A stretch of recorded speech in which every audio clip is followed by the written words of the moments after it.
disappearing you, dear, but I'm going to have to work on Alpha Geek Radio. Why don't you keep me on until you got Alpha Geek running so I can get feedback? Okie dokie.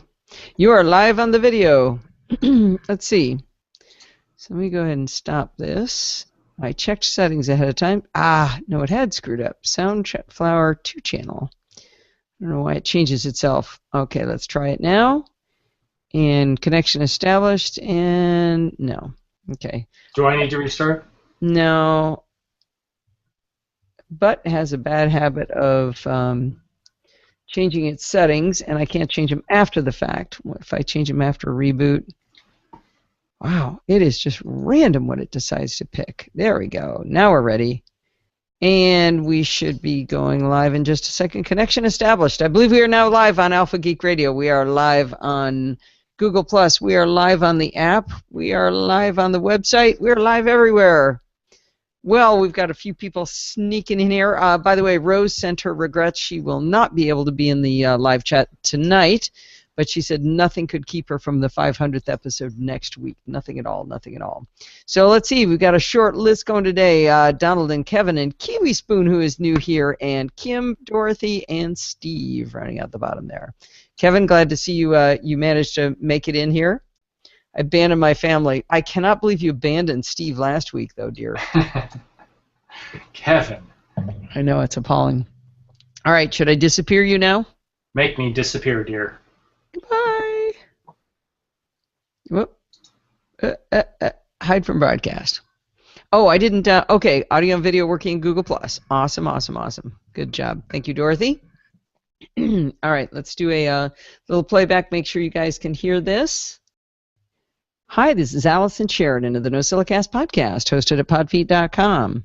All right, I saw indicator lights blinking everywhere. I believe that is going to work. Oh, you guys, you remember about a month ago I asked people to go in and do iTunes reviews? I need to encourage you to do it again because you are to do it. Let's see, iTunes Store. I have to read you my favorite new, after I did that request, I have to read to you what one of the reviews was that got put up there. Only 2 people went and did it. I do have 102 reviews, 5 stars on average.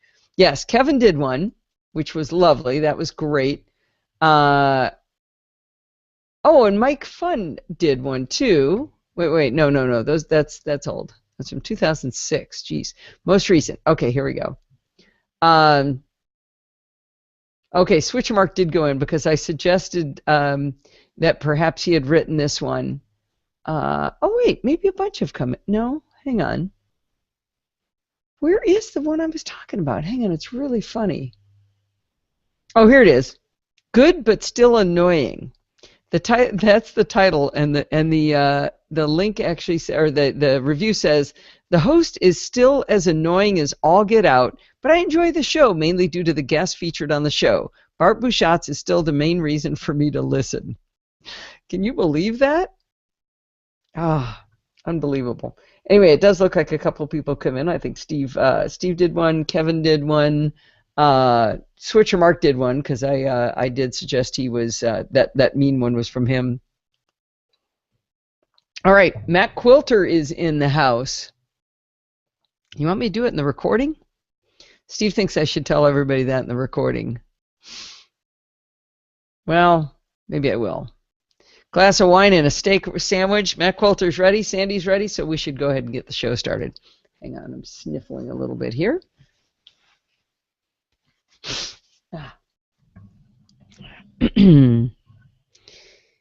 And Kiwi Spoon, what's your real name? Contact lens got rotated there. I have contact lenses that rotate, and if they rotate, I can't see a darn thing. Makes it really challenging. All right, here we go. Hi, this is Allison Sheridan of the NosillaCast podcast, hosted at podfeet.com, a technology geek podcast with an ever-so-slight Macintosh bias. Today is Sunday, November 30th, 2014, and this is show number 499. We're almost there, guys. Just one more week till we hit 500 episodes together. Well, this week, Steve posted a letter to the NosillaCast Ways in our Google Plus community and asked me to send out the same letter to those subscribed to the NosillaCast News, inviting you to send in any thoughts you'd like to share about the show in commemoration of this momentous event. I made a wee typo in the letter when I sent it out. I said the 500th show was on December 6th, but it should have been December 7th since that's a Sunday. If you've ever thought about sending in an audio recording in the past and never got around to it, or if you're a regular contributor, now might be a lovely time to send something in. Heck, you could reuse the text and put in an iTunes review too. Double the fun. Because when I did a request for iTunes reviews a little while ago, and I did get a small handful, but a very small handful. iTunes reviews really, really help the show get more people to know about it. So it really helps me out if you go do that. Costs you nothing. It would be great if you could go do that. As you dig into your holiday shopping, please consider using the Amazon search box on podfeet.com in the left sidebar. If you start your search there, anything you buy during that Amazon session will send a very small percentage over to the show to help us cover the costs. I really appreciate it, as it makes a huge difference in my ability to be able to afford to bring you the show each week. And, as always, that also does not cost you a dime. On last week's show, Bart and I talked about the insecurity of using a hotel computer, even to print out your boarding pass. Both Rod Simmons and Bruce Wilson let us know that you can print your boarding pass without actually logging in. Evidently, just using your confirmation number, you know, that 6-digit record locator number, you can print your boarding pass out right with just that. Both Bruce and Rod travel a lot, and they avoid the hotel computers like the plague, so they know what they're talking about. Thanks, guys. I had no idea that this would work. Stephen. Hi, Stephen. Nice to meet you. It's funny how we get sets of countries with a lot of enthusiastic listeners, like New Zealand seems to be a big one. New Zealand and Belgium really stand out. It's funny.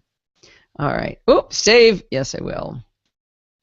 All right, here we go. It's normally a little bit more lively in here, Kiwi Spoon and Matt Quilter. It seems to have been kind of quiet with the holidays going on. All right. Remember last week I told you how awesome it was to meet up with Slough and learn how he makes music by watching him mix audio real time? Well, the song he was preparing is called If Every Day Were Christmas, and it's actually finished. He submitted to CD Baby, which feeds into the iTunes store, so it should be up on iTunes any minute now. I want to encourage everyone to go check it out, and if you like it, buy it. Slough gave us a copy of the song and agreed that I could play you 30 seconds of it, so let's have a listen right now. Forgot to have that open. All right. Let me think. I think I will do a... Oh, this is so pretty. I bet you faded it in and out for us too, Steve, didn't you? All right. What?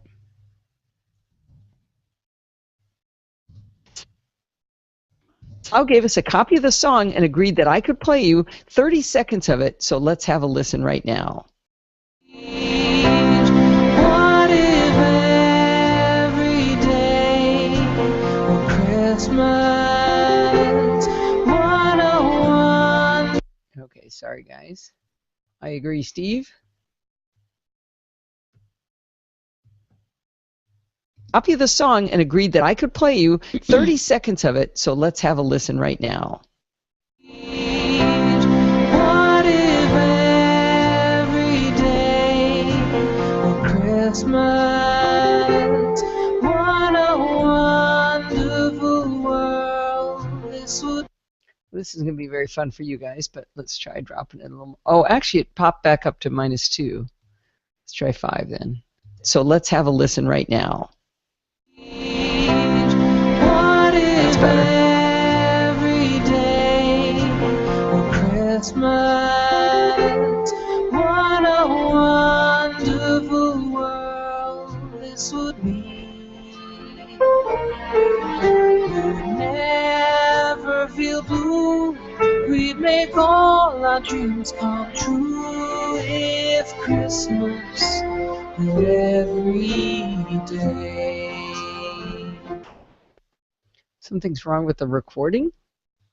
Do I have effects on? Let's see. Let me take a look here. How does that work? What do I look at? Info. There it is.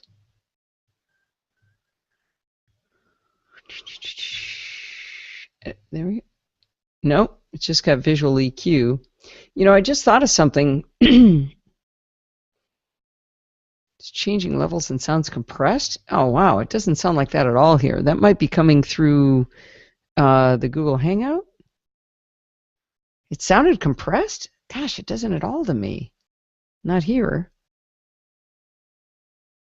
Steve, come here and listen. You know, I just realized this is going to get levelated. We may want to mess with how we do this because his audio is going to get levelated. No, listen here. And agreed that I could play you 30 seconds of it, so let's have a listen right now. What if every day or Christmas? So it's just doing something in going through that. I hope so. Well, this is the real source, right? This is the recording. What a wonderful world this would be. We'd never feel blue. We'd make all our dreams come true if Christmas were every day. That sounds fine. So, what's going on, you know that's going to get levelated. I think that's okay. You think? Just how Google Plus is doing something. Okay. You like the shirt? Yep, you saw wingman belly there, huh, Kevin? Well, anyway, isn't it beautiful? So, here we go. Let's see, I'm here. I don't know why. That's interesting that it doesn't do that on playback of me, I guess. All right, here we go. Every day. Isn't that beautiful? Well, I'll be posting about it on Twitter and Google Plus and maybe even Facebook when it gets into iTunes. So keep an eye out for my warning that it's gone up. It's definitely my favorite Christmas song now. All right, one more thing about last week's show. Bart had in the show notes that he's finished the new version of his secure, memorable, and typable password generator over at xkpasswd.net. We forgot to talk about it, though. Anyway, we talked on the show a while back about how it works, about all the math behind xkpasswd.net. And if you're in the Google Plus community over at puffy.com/Google Plus, you even got to be a beta tester for the new interface that he built. I've become a huge fan of this service, especially for those times where you're going to have to type a password because you're looking at it on the iPhone, but you have to type it in someplace else. Anyway, go check out all the enhancements to how you pick the padding and separators, enjoy all the good math behind it, and get even more secure with your passwords. Again, it's at xkpasswd.net, and there's links all over in the show notes. And if you like it, you know what? Push that donate button and throw Bart a little bit of love. Well, last week, I promised it wasn't about last week. It is about this week. Last week, Leon sent in a review, but I had so much content, I could not squeeze it in. So let's get started with his review right now. Fruitcake. Ooh, I've never been a fan of fruitcake. Oh, that's interesting, Steve. Nice. Hello to Alpha Geek Radio. Steve showing me the stats of how many people are listening on AGR, and that's kind of fun. Let's see, what was I looking for? Oh, I'm looking for Leon now. Leon, here we go. Duplicate that and make this one Leon. Leon, right there. Is Brett here tonight? Oh, Michael King's back. Hey, Michael, how you doing? And Burr app. Anybody in here beta testing the app? Oh, there's Brett. Hello, iOS beta test in progress here. Hot diggity dog. All right, here's your buddy Leon coming in, Brett. I could not squeeze it in. So let's get started with his review right now. Hi, Allison. You have been waiting for a review from me for almost a year, so I decided today was the day that I was going to do it. I did some research on a microphone, though I'm still getting used to settings and so forth using GarageBand. It's a little quiet, isn't it? Could not squeeze it in. So let's get started with his review right now. Hi, Allison. You have been waiting for a review from me for almost a year, so I decided today was the day that I was going to do it. I did some research on a microphone, though I'm still getting used to settings and so forth using GarageBand. I did happen to purchase the Audio Technica AT2005 USB microphone connected via USB because, I'm starting out, so a mixer is a little expensive and I still have some work to do. The review I would like to do today is on a great program called Should I Sleep? Well, what is the reason and the problem to be solved? Well, Should I Sleep is a great little app. You can get it in the App Store. And what it does is you can set it so that the sensors check CPU usage, network usage, hard drive usage. Also, there's face detection, motion detection, all kinds of different settings. What do I use it for is the question. When I have a crash plan backup going on, if you have your sleep settings, be energy efficient, your sleep settings set, it may put your computer to sleep during your crash plan backup. And what usually takes a month, could take 5 years if it keeps falling asleep all the time. So Should I Sleep, you can set settings like, 5% of CPU. If it's using like 5% of CPU, you can put the display to sleep but keep the computer running. When the CPU usage drops below 5%, go ahead and put the computer into sleep according to the energy saver preferences. Also, it's good if you're doing downloads or you're downloading a large thing that may take a while. It's going to sit there and constantly check. Every couple of minutes. Okay, is the processor below 5%? Is or is the internet less than 10K? Or 10 kilobits a second? If so, then allow the computer to go into full sleep. I absolutely love this program. They've been doing lots of updates to it. And let me see, just checking here.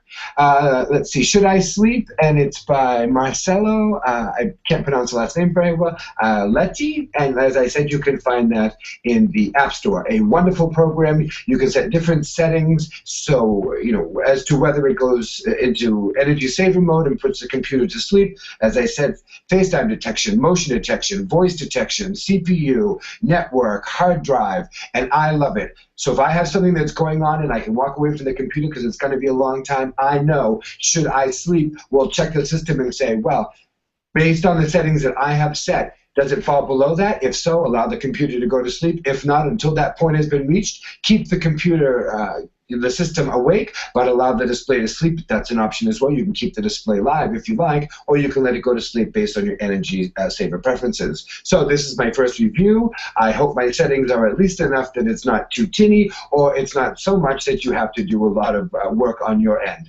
Thanks so much for the review of the Audio Technica microphone, and hopefully I will get better with time.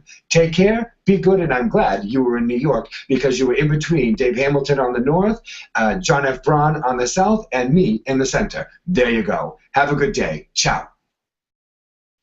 See, I think he's got a click at the end of that. I love this app. This is great. In fact, Steve, I need to buy that for you. Okay, let's see. Let me put it back about there. About there. All right, here we go. Oh, have a good day. Ciao. Well, thanks, Leon. That was worth waiting for. Your audio sounds great, and Should I Sleep sounds like a fantastic application. I know a lot of people swear by caffeine, but it's simply sleep or no sleep, which can only waste power if you forget to turn it off. Should I Sleep sounds like exactly what we need in the Sheridan household. By the way, you mentioned your microphone, the Audio Technica AT2005 USB microphone. I'm a member of the Podcasting Technology Resources Google Plus group, and people in there are always singing the praises of these Audio Technica mics. The cool part about the mic Leon bought is that it is a USB mic, so you can just plug it right into your Mac or PC, but it also has an XLR connection, which means you can plug it into a big girl mixer if you ever grow up into that. The AT2005 USB mic is only $50, so I put an Amazon link in the show notes if anyone's in the market for a really good but inexpensive microphone. By the way, Leon, I gave up my mixer years ago. The complexity versus the audio quality for me was not worth all the trouble it gave me. Fun from a geek's perspective, but an awful lot of work. Thanks again, Leon. I hope you do more reviews for us now that you have your new shiny mic. Okay, I gotta fix a typo here. Sorry. Plugit. Pluggit. I'll catch those early. I can't see them earlier. Are you showing off your new shirt, Steve? Okay, here we go.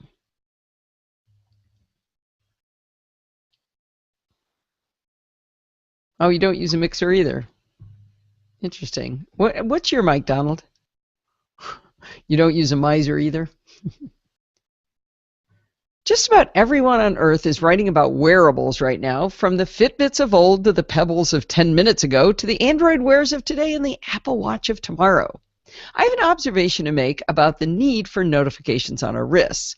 I hear a lot of people talking about how the last thing in the world they want is to have notifications popping up on their wrist, constantly distracting them from whatever they're doing.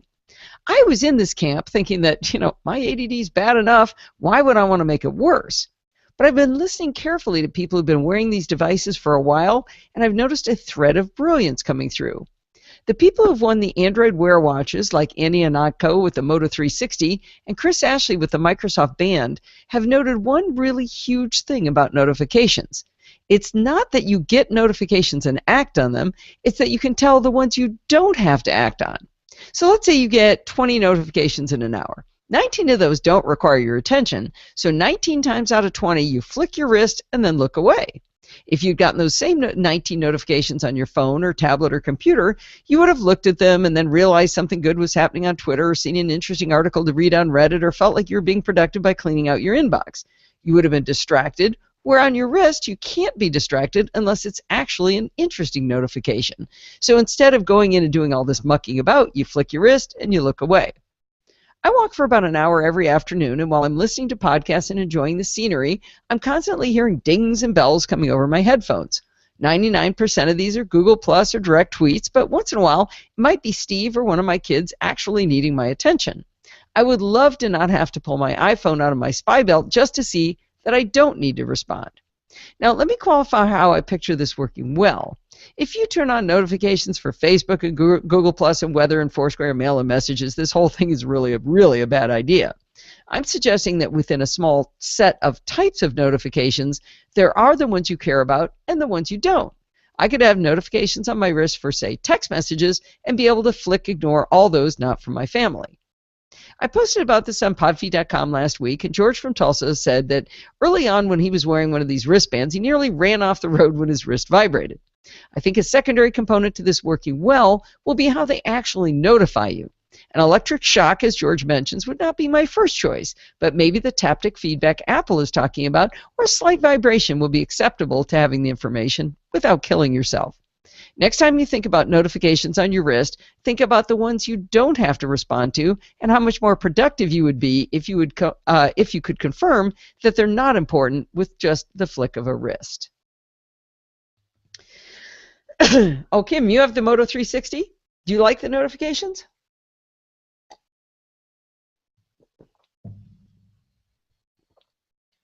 Donald, so Donald just said, the Apple Watch's glances are attractive. You see a summary of the incoming notification, but you don't see the full text until you lift your wrist into watch reading position. So that's interesting. I was thinking when I heard about that before that a flick of the wrist and then looking away, it doesn't matter whether it shows the full thing or not, but I see what you're saying. It is a smaller subset of it. Ooh, you have the Note 4. That's supposed to be a beautiful, beautiful little device. Apple Pay, yeah. It is kind of cool that with the watch you'll be able to go to Apple Pay where you don't have to get an iPhone 6. That's cool.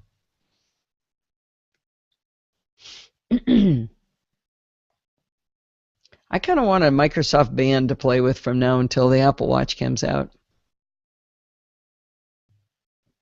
All right, here we go. Kevin, you don't need the Apple Watch. You just want it. You just really want it. Well, we have a new sponsor for the show, a company called Hover that sells domain names. You might be thinking, why would someone need a domain name? Well, do you want to start a photography site or a blog? You need a domain name for that. If you have a baby, you could buy them their own domain name now so that when they grow up, they'll be all set. If you have an idea now for a product you might like to build later, you can buy the domain name now before it gets scooped up. Domain names used to cost a fortune, but now they're really inexpensive, so they're fun to just collect. I bought podfeet.com from another company and later added NosillaCast.com just in case people got confused on the name of the website. They'd still find the content they wanted, so I have one forward over to the other. This other company that I bought it from sells domain names for super low prices, but then the upsell that follows your initial request would make your eyes bleed. They barrage you with so many other offers, you just want to take a shower afterwards. One of the dumbest things they offer is that for extra money, they won't tell everyone your home address. They'll keep it a secret. Yeah, you pay extra for the service of privacy. At Hover, you do not pay extra to stay private. The cost is built into the price. A few months ago, I decided to buy NosillaCast.com, again, because people always get the name wrong. I thought I'd give these Hover folks a try, and no, they were not sponsors when I decided to do this. I went over to Hover.com, typed in the address I wanted to buy. It was available, so I clicked buy, and that was it. There wasn't any upsell at all. I entered my credit card info, and I was done. I also have to say that in the 6 months or so since I did that, I have not received a single email from them, not a peep of spam. Cannot say that about the other company. I'm really excited about working with Hover because over the next few weeks, I'm going to actually move all of my domains from the other guys over to Hover. I'm going to let you know how this works, whether their free concierge service, I call it hand-holding, works or not. I feel like I'm flying without a net because I'm not going to let Bart help me this time. I'm going to see if Hover can help me do it all by myself. And we'll see whether I'm going to recommend the service after I give it a try, but I figure I better use it first if I'm going to recommend it to you guys. So wish me luck. In the meantime, if you're ready to pull the trigger on buying a domain name, please go over to hover.com, and when you do go to buy, put in the coupon code PODFEET12 to receive 10% off new customers on your domain name purchase. No, you don't get money off the customers. Get money off if you put in the coupon.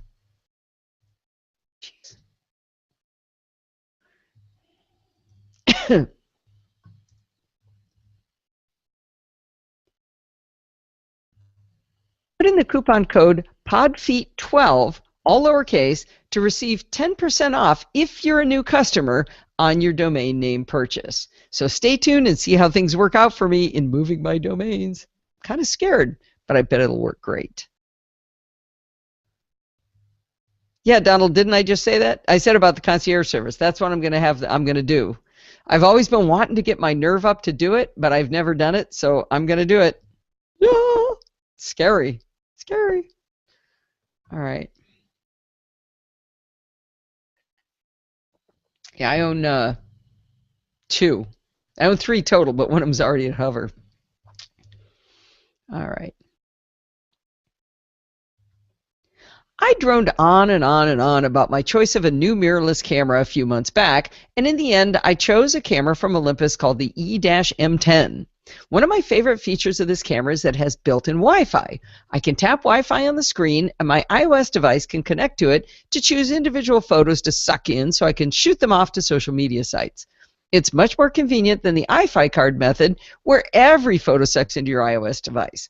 You can also control the camera from your iOS device, zooming, changing settings, and even taking photos, all from the app they call OI Share, which stands for Olympus Image Share. I love this feature of the camera. When I got my new iPhone 6, I installed OI Share on it, but for the life of me, I could not get it to work with my camera's Wi-Fi. The phone could see the Wi-Fi hotspot of the camera, and it could connect to it just fine, but I couldn't get OI Share to talk to the camera.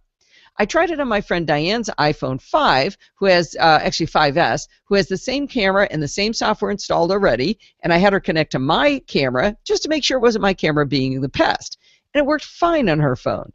See, she suggested that maybe it was an iPhone 6 problem. So we installed OI Share on our good friend Pat Dengler's phone. You know Pat Dengler, your Mac doctor? Anyway, again, it worked just fine on Pat's iPhone controlling my camera. So it wasn't the camera and it wasn't the iPhone 6. It was something about my phone. One of the things I love about having geeky friends is that they actually enjoy a challenge like this.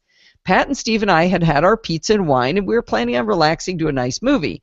But Pat insisted that we dig in and figure this out. OIShare installs a provisioning profile on your iPhone. Now remember last week when Bart was talking about how if you try to sideload software from a dodgy third-party site on your iPhone, it's going to have to use a provisioning profile?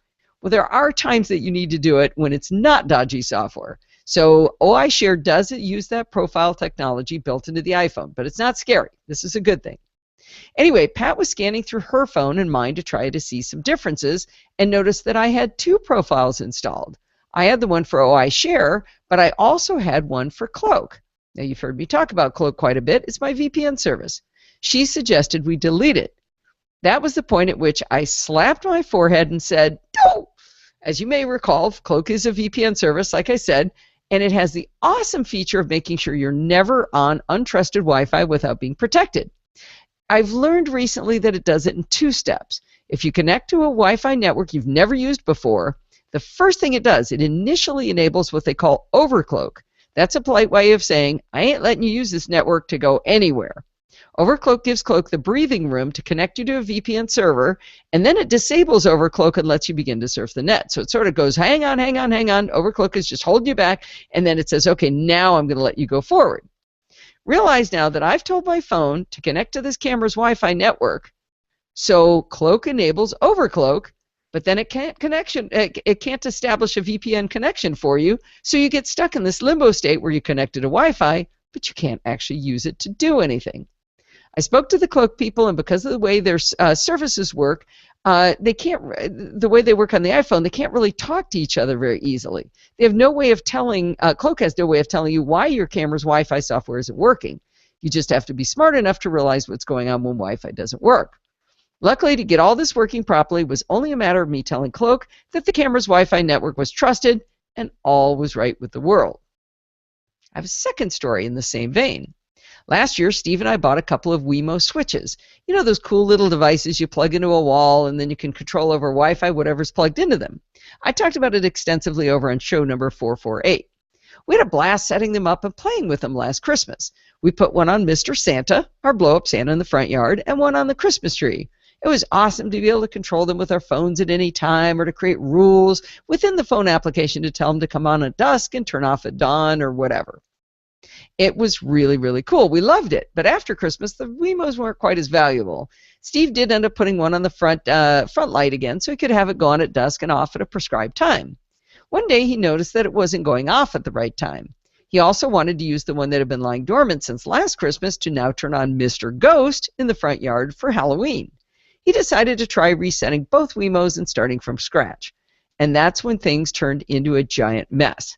He did most of the work, but eventually got me dragged into it, and for the life of us, we could not get these gadgets to work. Initial setup of the Wemos, and the Nest Protects, by the way, is done by connecting your phone to the wireless network that the Wemo creates all by itself. Once the two are talking to each other over Wi-Fi, use the phone to teach the Wemo how to talk to your real Wi-Fi network. From there, you set up the second Wemo to talk to the first Wemo, and then all of them start working. In theory, that's how they should work, and that's how they did work last Christmas. Now, though, we would get the indicator lights to illuminate on the switches and turn from amber to blue and things like that, but the switches would not show up correctly in the Wemo iOS app. One of the great joys of retirement is that you can actually call people on the phone. Steve called up Belkin, the makers of Wemo, and he got an incredible amount of tech support from them. These devices were just shy of a year old, and he got 3 different, very technical people to help him. They called back when they said they would, and they really, really knew what they were talking about. They understood networking. However, they could not help us figure out why the Wemos seemed to be misbehaving. One way to illustrate the technical support level of the Belkin folks was that one of them asked us if we had a dual band router.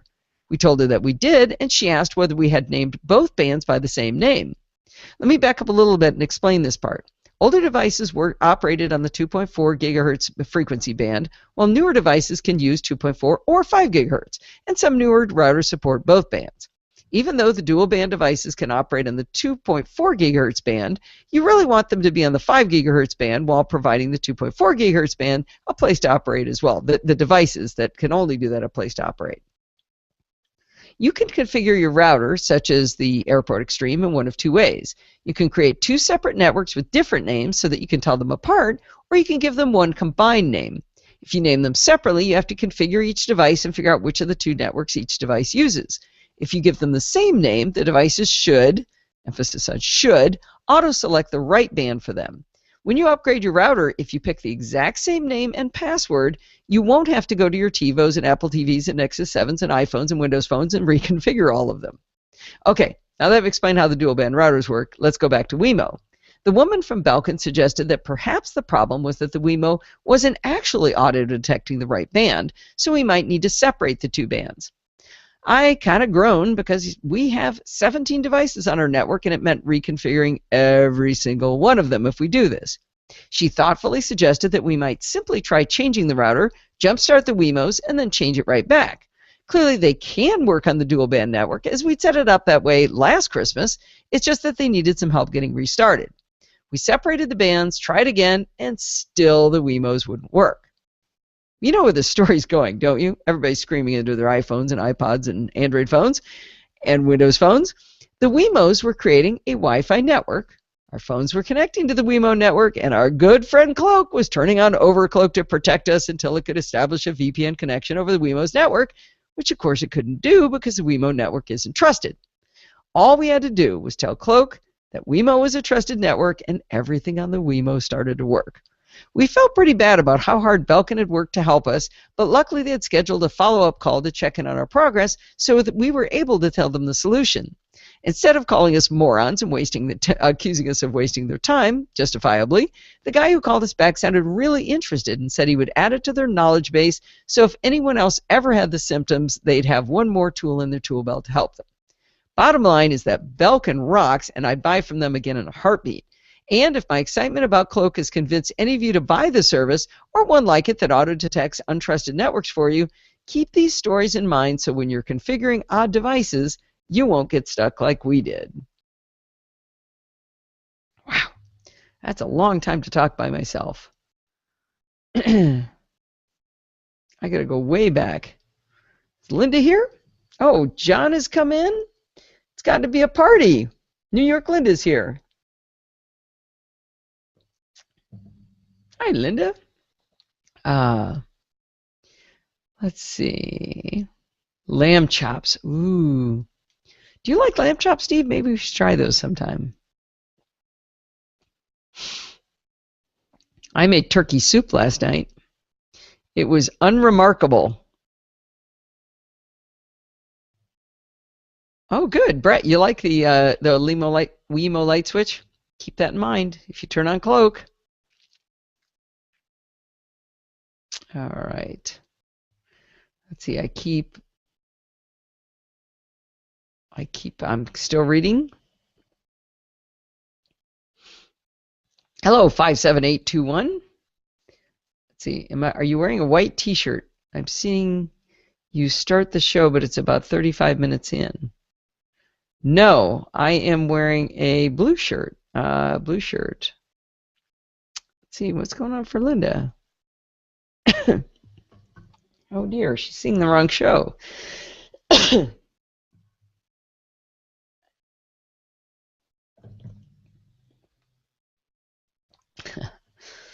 Yeah, I'm a fan of the fishing. I'm not a fan of the fish. All right, here we go. I sure hope you listen to the show on Monday because Clarify 2 is half off through Monday. That means for $15 you can get a tool that makes you look like a doggone genius. Right now, don't delay. Go over to clarify-it.com, or you can even get it half off through the Mac App Store if you wish. I just realized I've got to find, hang on. Let me bring up my mail. I did not put the, you need a coupon code.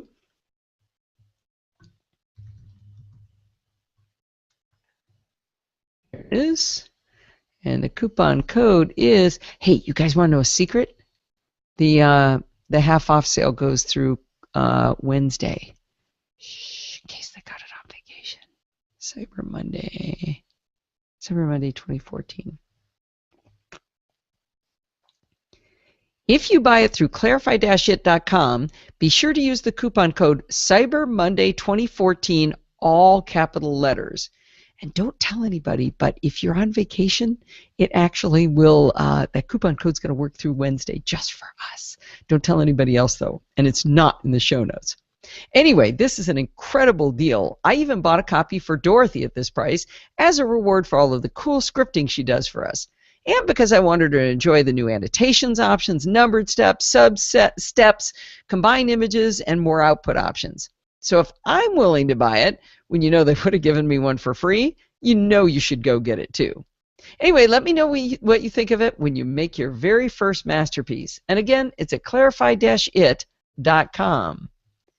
All right, New York Linda got me finally. Yes, I'm in a blue shirt, Duke Law. Let's see, and I wrote subsets, and it should be substeps.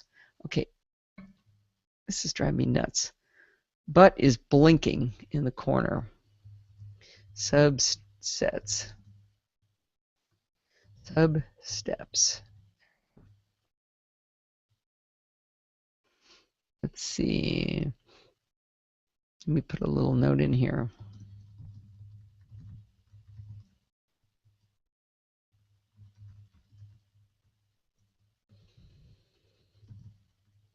The show to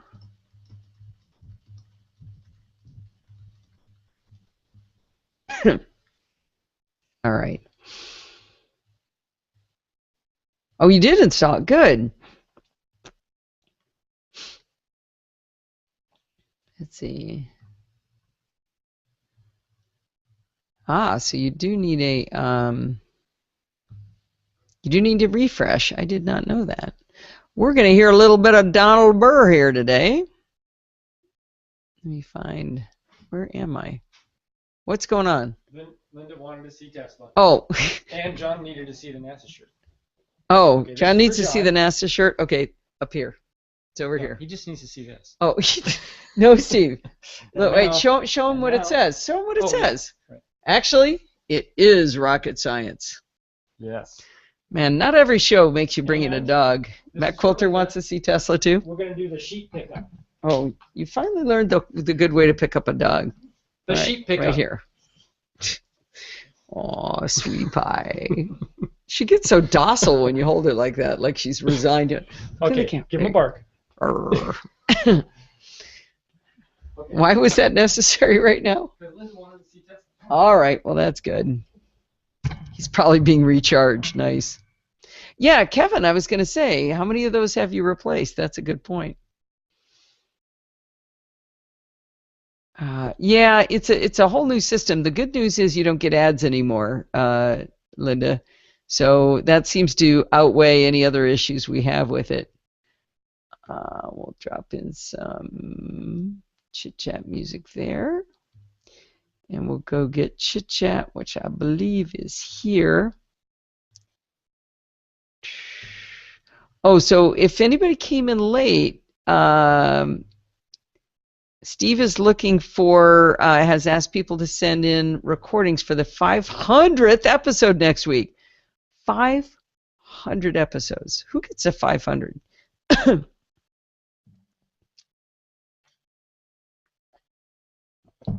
She is a sweetie pie. All right, let's check this.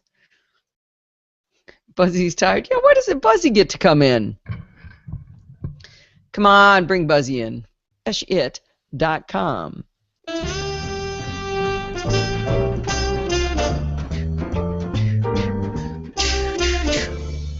Well, it's that time of the week again. It's time for Chit Chat Across the Pond, and I'm delighted to have Donald Burr back on the show from Otaku No Podcast. How are you doing this post-Turkey Day weekend?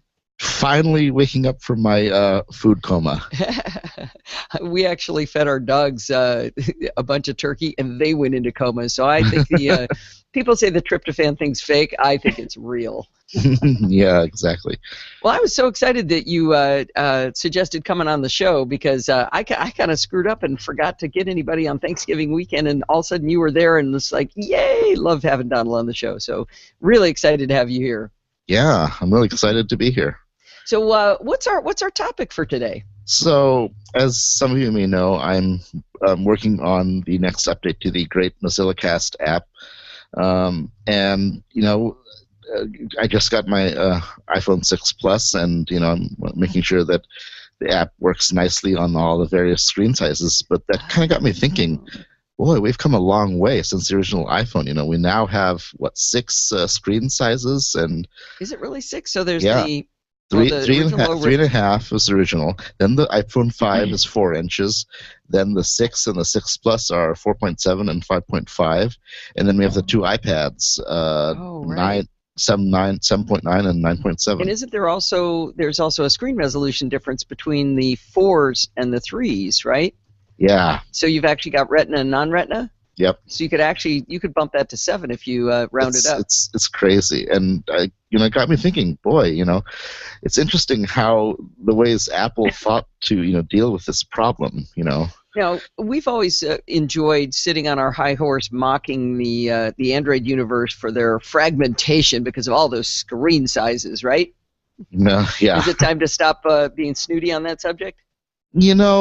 Yes and no. I mean, yeah, we do have a lot of different screen sizes to deal with now, but we have the technology, and I would say arguably superior than the technology Android has to deal with the different screen sizes with the least amount of effort. Oh, so you've done a little bit of Android programming too, so you know what it takes on that front to accommodate the sizes. I've been working on Android apps for like a year now, and I still don't understand it. Oh, really? I thought they had insane. Like this flow thing where there's relative layouts, absolute layouts, linear layouts, and then they have these things called fragments, and it's crazy. I mean, one of these days I'll probably understand it, but I thought it was all magic. It just flowed. Yeah, it's weird. It's just weird. Huh. Okay.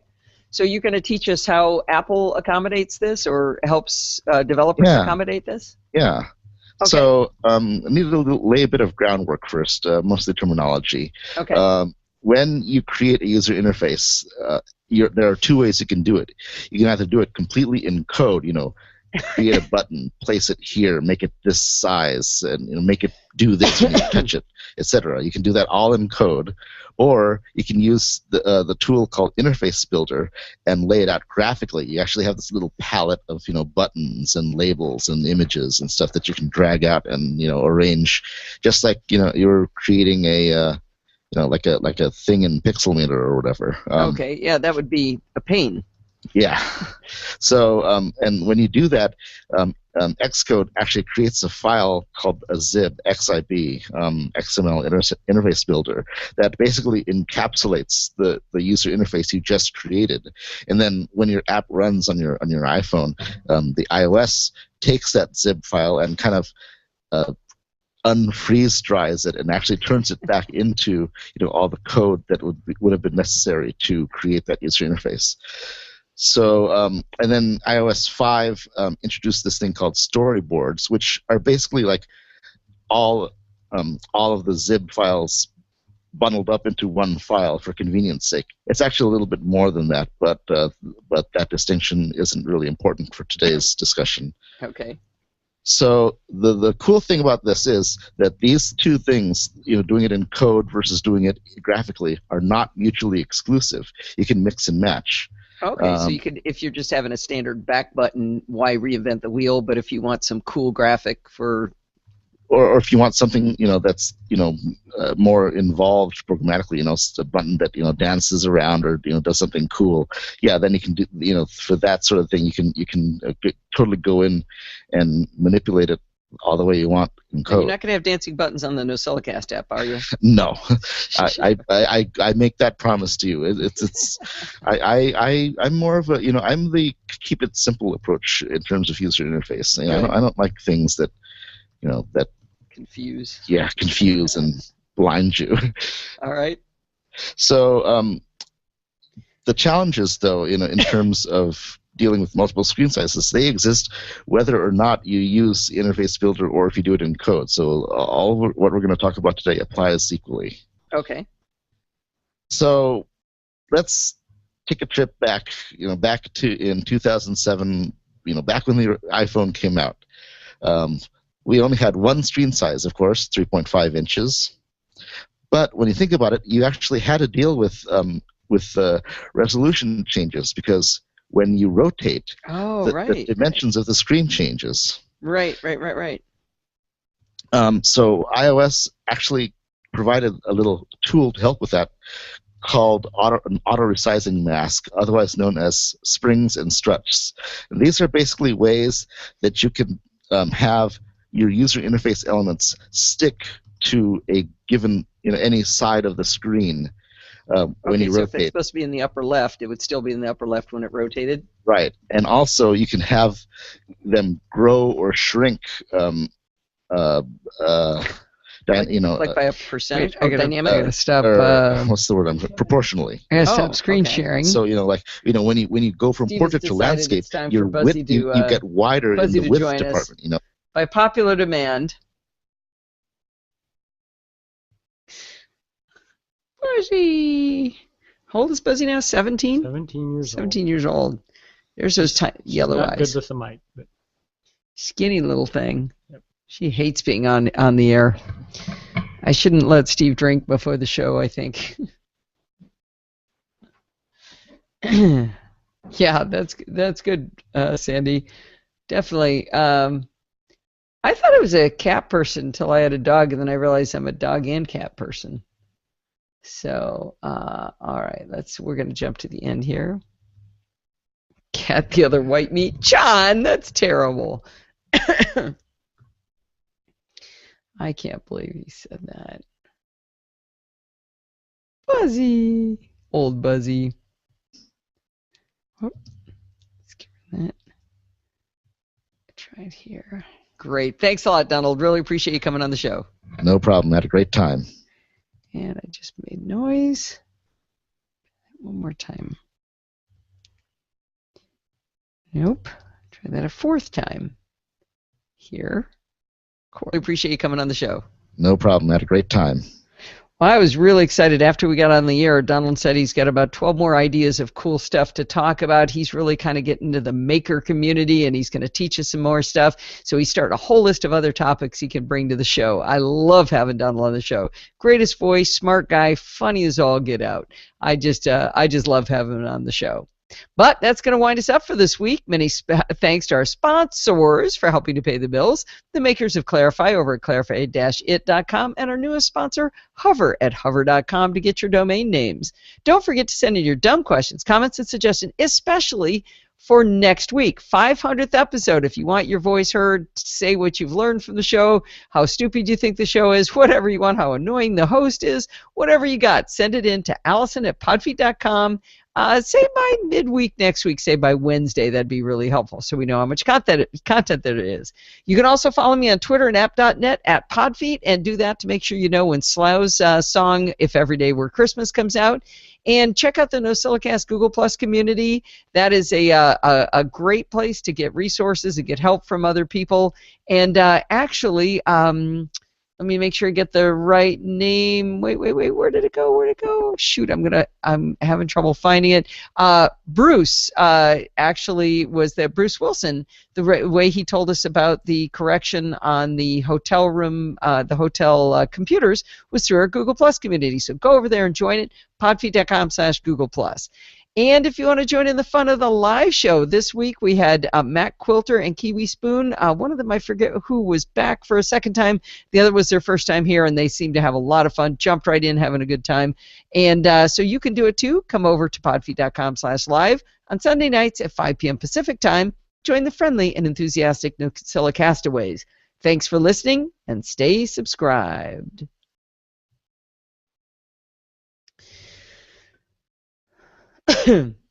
Steve, you're such a cheater. Steve cheats because he's hearing me about 30 seconds before you guys, because he is in the Google Plus chat, or he's actually in Google Plus with me in the Hangout on Air.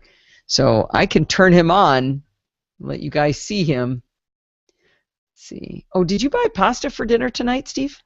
for listening, and stay subscribed. I got so lucky. I brought some of this very unremarkable soup that I made. Like, there's nothing wrong with it, but just kind of like, was how I would describe the soup. It was very uninteresting and unremarkable. And I took some over to my neighbor who was in desperate times because his wife was sick, and in return he gave me a homemade pasta sauce made with turkey sausage and ground turkey and to put over pasta. I told him, I said, you totally win on this. Feel better soon? I'm not too bad. 199. We're almost there, guys. Just one. All right, there we go. I don't feel bad. I'm actually feeling pretty good. My voice is still a little bit dodgy, Linda, but and a cough here and there. But what are you going to do? I forgot to join the tracks last week. Did anybody hear anything weird on the show? When I forget to, I always worry when I forget to.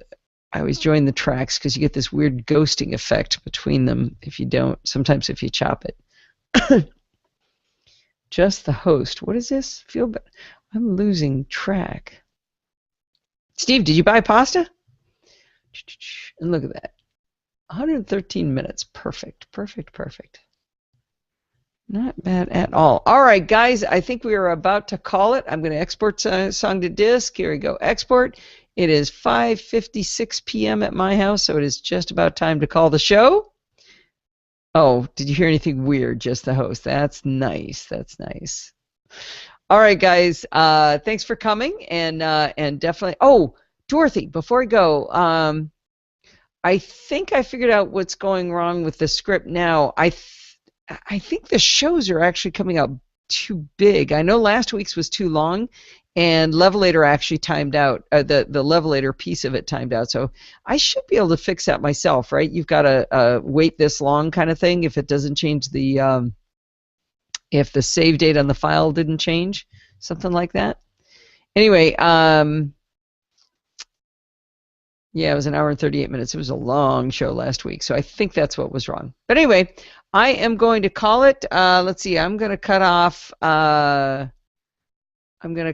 But first, which is the way I talk to Alpha Geek Radio. Alpha Geek Radio, guys, thank you very much for coming. Okay, where'd But go? There we go. All right, thank you very much for coming, Alpha Geek Radio. We'll see you again next week for 500th show. Woo, party! All right, Alpha Geek Radio is off the air, Steve. And next, I am going to say goodbye to, let's see, to the app. Say goodbye to the app and the people clicking stream there. All right, bye. And we'll quit that. And then we will say goodbye to the video people over on Google+. Bye. Mwah.